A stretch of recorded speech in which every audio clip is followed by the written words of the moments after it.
tonight we are honored to have Sister Maria Frassati with us. Sister is a doctoral student at Catholic University. She's originally from Illinois, and she's been here at Catholic University for the last 4 years studying English literature. And so this evening she's going to be speaking to us about JRR Tolkien, and she has a very wide knowledge as well of Renaissance literature and so forth. So in the question and answer period we might be able to see these wider repercussions. But for tonight, Sister Maria Frassati, thank you. Thank you all so much. I'm super happy to be here. Although kind of the beginning of my talk here, I was just reflecting as I sat down to write it, like, how is it that I'm doing this? Anyway, it's because I was like during kind of the end of the year crunch time exam season. So I got a note from Brother Innocent a number of months ago asking if I'd come and talk about something about Tolkien and Catholicism. I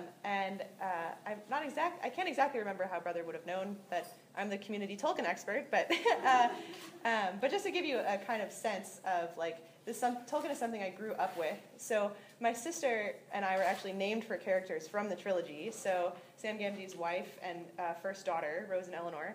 And like my mom is the kind of person who watches the Lord of the Rings movies and is like, Legolas's hair isn't blonde. Like, Mom, nobody knows that but you, so. And my parents now, they've gone to New Zealand a couple of times. They just went on like a whole tour of Middle Earth. And so, and then like it sort of happened almost by accident that I ended up publishing an article on Tolkien kind of recently. So I guess like asking me to give a talk about Tolkien was kind of an obvious choice, I guess. But I think what's less obvious from my point of view, as I said, is like why I agreed to do it. Not that, because all of you are lovely and I'm super happy to be here. But I like even at the time Brother asked, I was like extremely stressed out about my semester. I just took my comprehensive exams this semester. I just finished a whole week of events that I ran for Catholic University about Archbishop Fulton Sheen. So I've been really busy, but I'm a sucker, kind of, especially when my brothers ask me to do things. And this, I promise, this is all related to my topic. So. And so then and then Brother sent me this email like, what's the title of your talk? And I was like, oh, like, isn't it enough that I'm giving the talk? I have to give you a title for the talk. So I was like, I don't know. So I had this sort of vague notion that it would be appropriate to call it Tolkien and the Sacrament of the Present Moment. So it was like, that sounds really cool. And so I sent it to him, and that's my talk title. Awesome.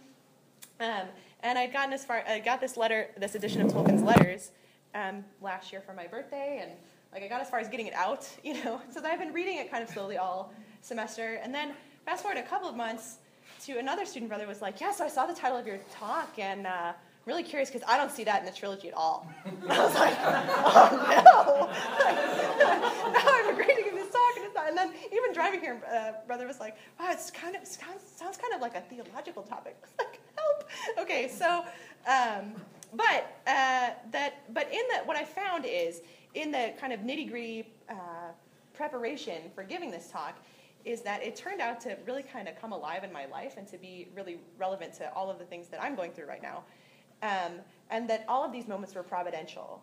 And that's really kind of what my talk is more or less about, is the providence and how it works. So the title of the talk being Tolkien and the Sacrament of the Present Moment is that even for myself in preparing it, I'm like, I'm a Dominican, I got to define some terms, right? So that's what I'm going to do, is first talk a little bit about Tolkien, and then talk a little bit about the Sacrament of the Present Moment, and then how these two things got put together in my talk title, basically, in this talk. So just a little bit about the history of the life of Tolkien, that I think, again, it's going to seem irrelevant, but it will be relevant, I promise. So, as you all know, he's the author of The Lord of the Rings and The Hobbit. What you may not know is that The Lord of the Rings almost didn't get written. And as a matter of fact, it's practically miraculous that it did get written and finished and published. So we'll talk about that a little bit. So Tolkien was born in South Africa, and his mother, and he had a younger brother, and his mother came back to England on an extended visit, and while they were there, his father died of rheumatic fever when he was 3. Then, when he was 8 years old, his mother converted to Catholicism, at which point her family cut her off. So now she's got no husband, no family support. So they kind of grew up in more or less dire poverty. Then Mrs. Tolkien died when Tolkien was 12. And she actually entrusted him to Father Francis Morgan of the Birmingham Oratory as their guardian. One of the first times he moved into a boarding house as he was growing up, he met his future wife, Edith Bratt. And that sort of comes up as well. So all that's kind of just background. But what's more important, I think, to my talk tonight is that when Tolkien was a child, he became fascinated with languages.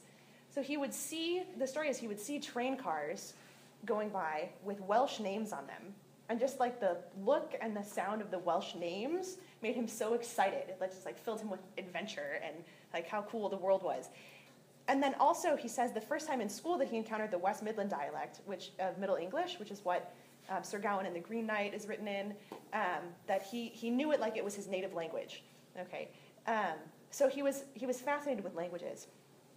So very early on, he began to write his own languages. And he says, he kind of throws it off as like all children do, I began to write my own languages. It's like, all children, I don't know that, I know that many children that do that, but that's okay. So, but he said, the difference is that I stuck with it. And so he just became fascinated with writing languages. So kind of round about the time of World War I, he was writing these Elvish languages, and he learned that he couldn't continue writing the language if he didn't know something about the culture that produced the language. And so he didn't actually write the Elvish languages to go with the Lord of the Rings. He wrote the Lord of the Rings to go with the Elvish languages, if that makes sense. So he was kind of pure philologist.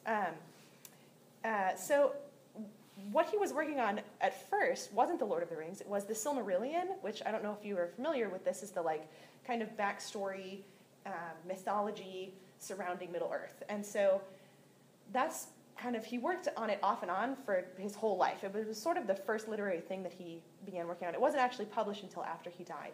But what he really wanted to do was to provide a mythology for England. He was fascinated with Norse mythology and Icelandic mythology, and he really felt like England didn't have its own mythology. And he thought that the Arthur myths were too French and too British and not English enough. And so so he really wanted to be able to give this gift to England.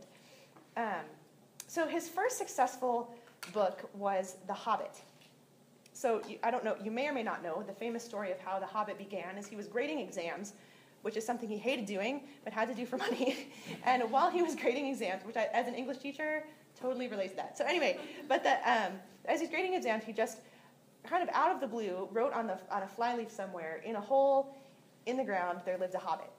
And he sort of didn't know where it came from or what it was. And eventually he went back to it, and Bilbo Baggins was born, right? Primarily as something to amuse his children with. And even The Hobbit wouldn't have been published at all, except that he had the manuscript done, and he lent it to a religious sister who had the flu, to a Mother Superior. And it just so happened that one of her former students was visiting, who just so happened to work for Allen and Unwin, who she showed the manuscript to them. Mr. Unwin showed it to his son Rainier, who, well, I think that's how you say his name, who was a little boy, and he decided that he liked it. And so he had all kinds of questions and criticism for Tolkien. But so they tested it on a child, and they liked it, so they decided to publish it. So that his letters kind of begin in the process of them publishing The Hobbit, more or less, in the collected letters edited by Humphrey Carpenter.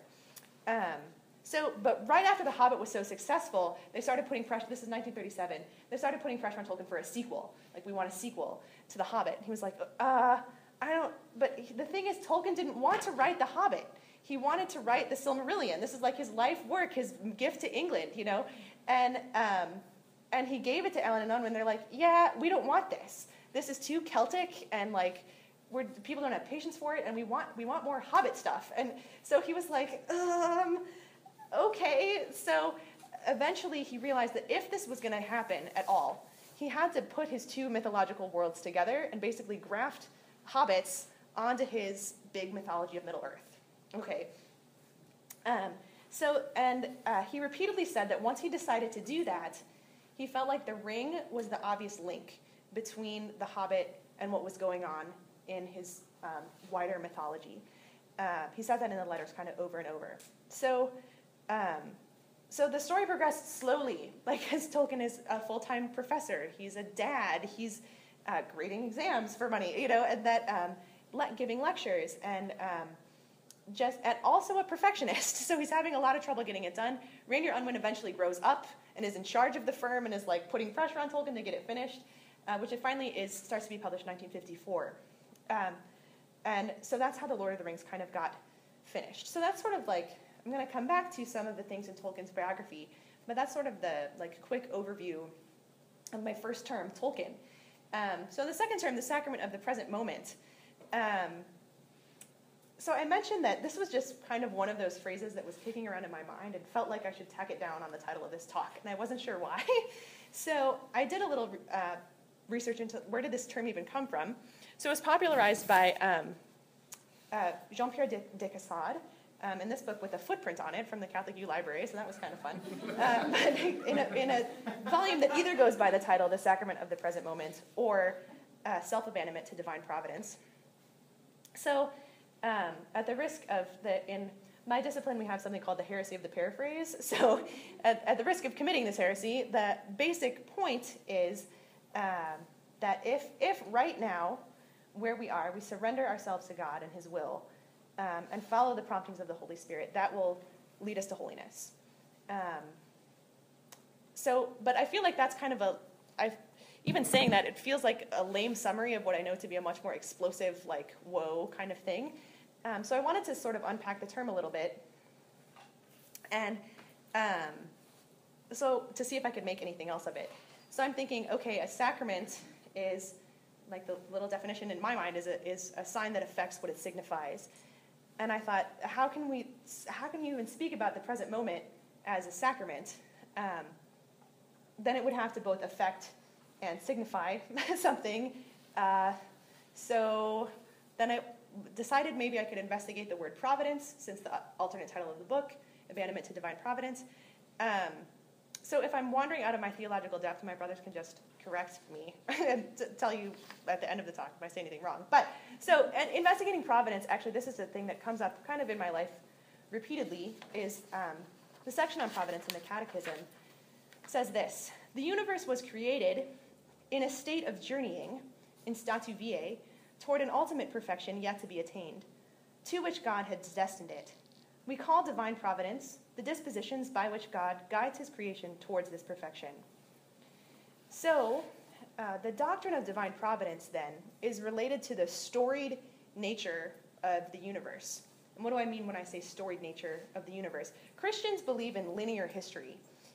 This became important to me when I had to do a presentation on Yeats for class a couple of years ago, who believed crazy things about history and how it was a circle, right? But Christians believe in linear history. So God did not make the universe complete at the beginning. Like, he could have done that. He could have made the universe just complete and already finished. But he left it in a state of becoming, and a state moving towards an ultimate end. So if you think a line is an infinite series of points, right, that is going. So we have a beginning, and we have an end, which we have not yet attained. So that means that right now we're in the middle of the story, as it were. Okay, if it's a narrative, a beginning, middle, and an end, we're still in the middle. And because we're in process, we're in this state of journeying, God is, he's sustaining us in being over the course of this journey, right? And in a sense, there's a sense in which he's creating us anew at every moment, because he's sustaining us in being this whole time, which is something mind-boggling if you ever want to meditate on the passage where he says he makes all things new. It's kind of at every moment he makes all things new. So because we're always in a state of becoming, and this is kind of where I went with this in meditation, I guess, and we're being sustained in existence at every moment, there's a way in which this present moment brings us into direct contact with eternity, right? So I think that if we're going to talk about the present moment being signifying something, I think that what it would signify is kind of the eternal now of God, where there's no past, present, or future. So to put it in literary terms, because I just read the 4 quartets for class this week from T.S. Eliot, we can call it the still point of the turning world, is what Eliot says. But this moment, I think, also affects what it signifies, because in the present moment, at the still point of the turning world, where we have the power to decide the trajectory of our next moment, okay? So the present moment is kind of always the place in which we have the choice between life and death, between the city of God and the city of man, between heaven and hell. Okay, so this, because it's always kind of only the present moment that counts, as it were, okay? So that's Tolkien and the Sacrament of the Present Moment, and I promised that I did think about how they go together as well. So I actually wasn't really sure myself why I had done that until I really started to get into reading Tolkien's letters, which I was doing kind of at night as I was preparing for my Renaissance comps all semester. But then it kind of became overwhelmingly clear to me why Providence worked it out that way. So what I learned from reading the letters, first fact about that I learned is Tolkien is quirky. Like, okay, it's like, I mean, he's really quirky. So he wrote the whole mythology to go along with the Elvish languages he was already writing. Okay, and during the First World War, when he would write letters to his wife Edith, they developed this secret series of dots so that she could always know where he was on the Western Front and things. And his attention to detail that you're familiar with in the trilogy, one of the new student brothers, like, read the trilogy during his novitiate and mapped out the days, like all of the days, because you know how you're with these people and you're with those people, and it's like, Tolkien did all of that. He had calendars, he's like, oh no, I wrote that the moon was doing this and it should be doing that, and it's a different time of day and all these things. So all of that mythological tie-ins, and then like don't even start on the complaining to his publishers about everything, like about the maps weren't perfect enough, and then this wasn't perfect enough, and then they start translating things into other languages. He gets so offended that like the Danish translations of the names, he's like, they shouldn't be translating the names in the first place, and this guy didn't do as good of a job as I did. And anyway, so like I'm not a professional at diagnosing people with psychological difficulties, but it looks to me, as a non-professional, is that Tolkien's a little bit on the obsessive-compulsive disorder kind of range, okay? And actually, it turns out, when you study literature, most authors are. That's how you become an author, is, and actually what I think is interesting about OCD is, I only learned recently, it's an anxiety disorder. And so you're thinking somebody who spent time in the trenches in World War I, which Tolkien did, it's going to make sense that he's got anxiety, right? And so his kind of struggles against anxiety, and he's like, yes, and I basically had a nervous breakdown and I'm on complete rest, sort of come up sort of over and over again in his letters. So the way he takes criticism, all of that I think kind of points in that direction. So why am I bringing that up?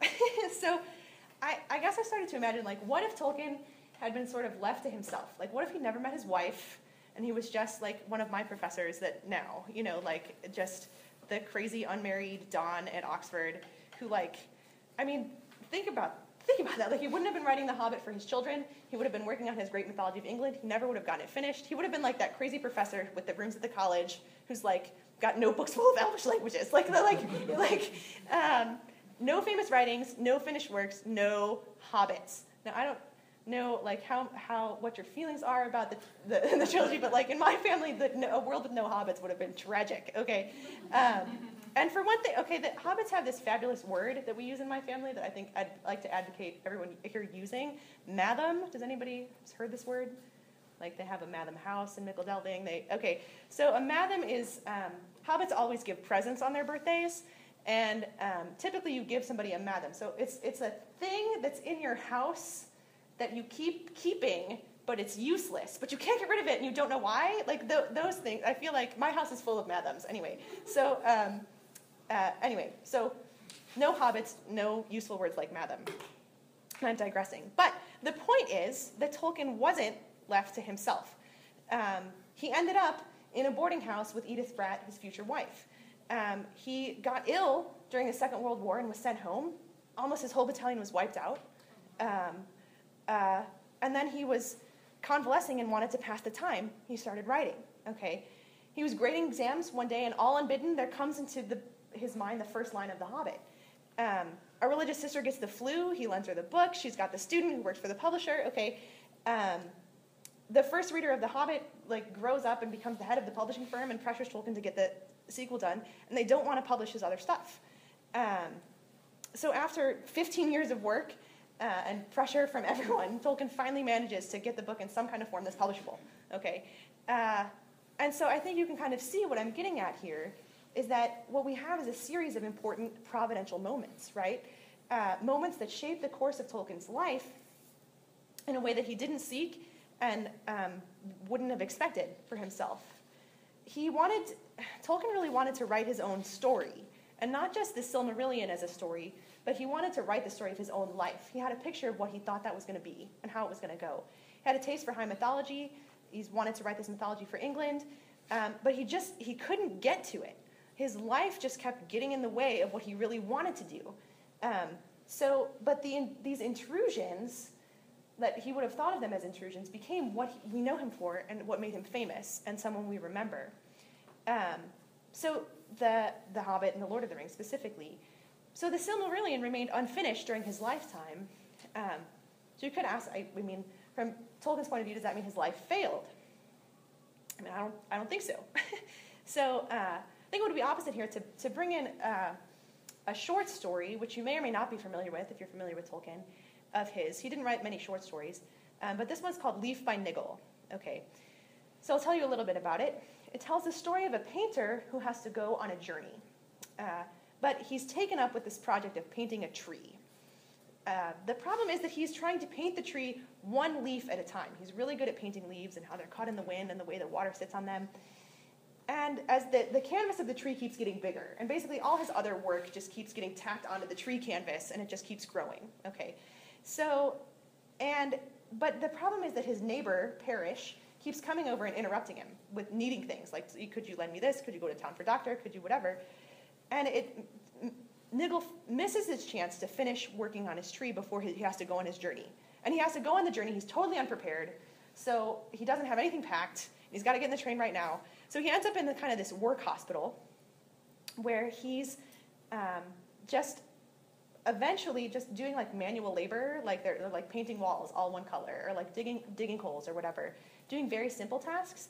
And eventually he stops fretting about the fact he didn't get his tree finished, and he just learns how to manage his time and to be efficient and stop when he's supposed to and start when he's supposed to.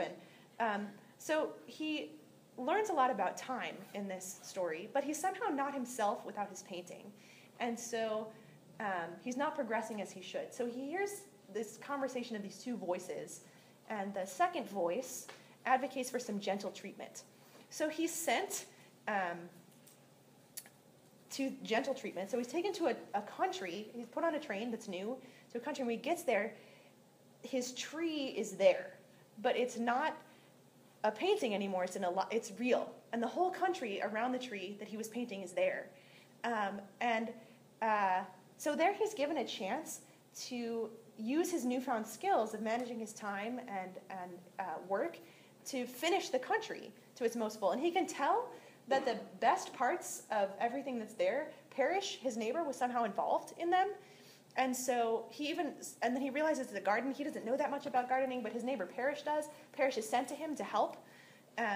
So all in his old home, all that ever is remembered of Niggle, because they take his tree apart and they use it to patch roofs and things. And one little leaf becomes unattached, and then someone finds it and frames it and puts it in the local museum, which eventually burns down. So he's completely forgotten at his home. But he's now in this new country found his way into the mountains with a shepherd, and doesn't mind being forgotten at home.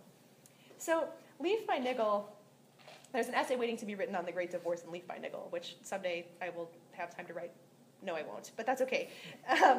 But it's really Tolkien's take on purgatory. It's a very purgatorial story. Most people agree it's also somewhat autobiographical. So if you read the tree as the Silmarillion, the leaf as the Lord of the Rings, that's kind of pretty clear. People do that all the time in his scholarship.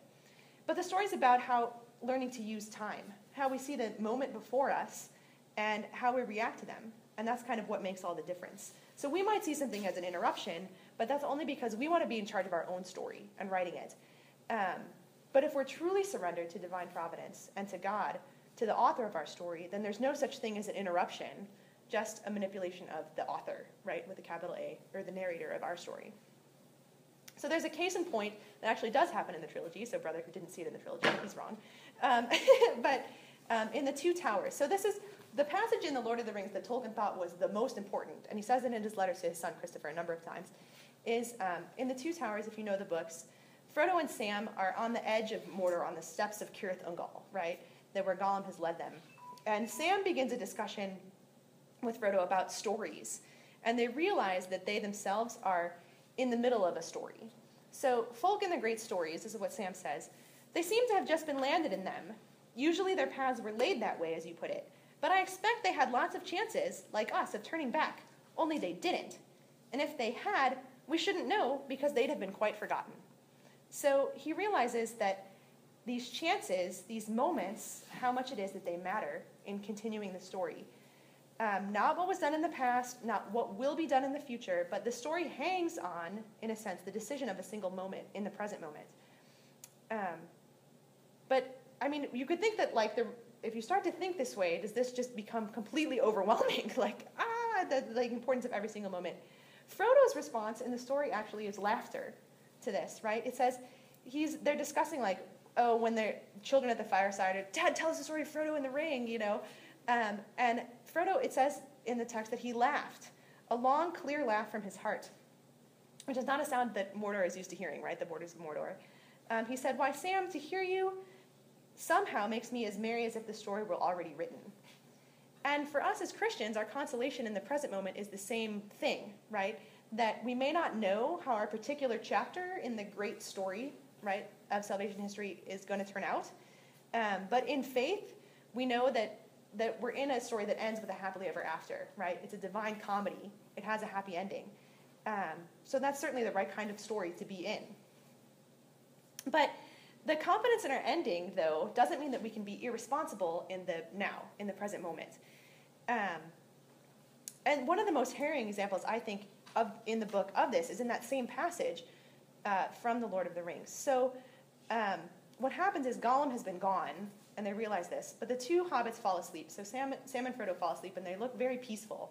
And Gollum comes back from wherever he's been, and he sees them. So listen to how Tolkien describes this. I think it's very telling. Gollum looked at them. A strange expression passed over his lean, hungry face. The gleam faded from his eyes, and they went dim and gray, old and tired. A spasm of pain seemed to twist him, and he turned away, peering back towards the past, shaking his head as if engaged in some interior debate. Then he came back, and slowly putting out a trembling hand, very cautiously he touched Frodo's knee, but almost the touch was a caress. For a fleeting moment, could one of the sleepers have seen him, they would have thought that they beheld an old, weary hobbit, shrunken by the years that had carried him far beyond his time, beyond friends and kin, and the fields and streams of youth, an old, starved, and pitiable thing. So Gollum at this moment in the story, despite every expectation we might have as the contrary to knowing him as a character, has just encountered the present moment. And for just a moment, he's free of his desire for the ring and of revenge, and he's just overpowered by this desire for rest and for friendship. And so then what happens? I just think this is one of the most tragic things that happens in the book, really. As he's touching Frodo, makes a noise in his sleep. Sam wakes up right away, and he says, "Where have you been sneaking off and sneaking back, you old villain?" And how Tolkien describes it again is very telling. Gollum withdrew himself, and a green glint flickered under his heavy lids. Almost spider-like he looked now, crouched back on his bent limbs with protruding eyes. The fleeting moment had passed beyond recall. Okay, so we know what happened to Gollum in the end. Or if you don't know, it was bad. Okay, so he doesn't end well. So just one impatient word from Sam at just the wrong moment, and his fate is sealed forever. He can't go back. He doesn't get another chance. So I think that's something of a warning to us of yes, we can have this confidence that our story ends happily, but the things that we do in the present moment have ramifications for other people. Even our smallest and most kind of excusable faults, right? So certainly Gollum, wasn't prepared well for this moment of grace that he had, right? He'd had a lifetime of evil doing to prepare for it. But if Sam had met the moment differently, things would have turned out differently for Gollum, possibly. There's that option would have been there. So Tolkien once wrote to his son Michael, and by the way, his letters are wonderful. You should definitely read them. But he says, at any minute, it is what we are doing, not what we plan to do and be, that counts. So Tolkien certainly had a plan for himself as an author, but it wasn't until after his death that the Silmarillion was published. The interruptions of his life kept him from finishing even these in a satisfactory manner. And yet, I don't think any of us are going to say that his life was a failure, right? It wasn't always evident in his actions and reactions, but his advice to Michael at least shows that he had an intellectual grasp on the importance of the present moment.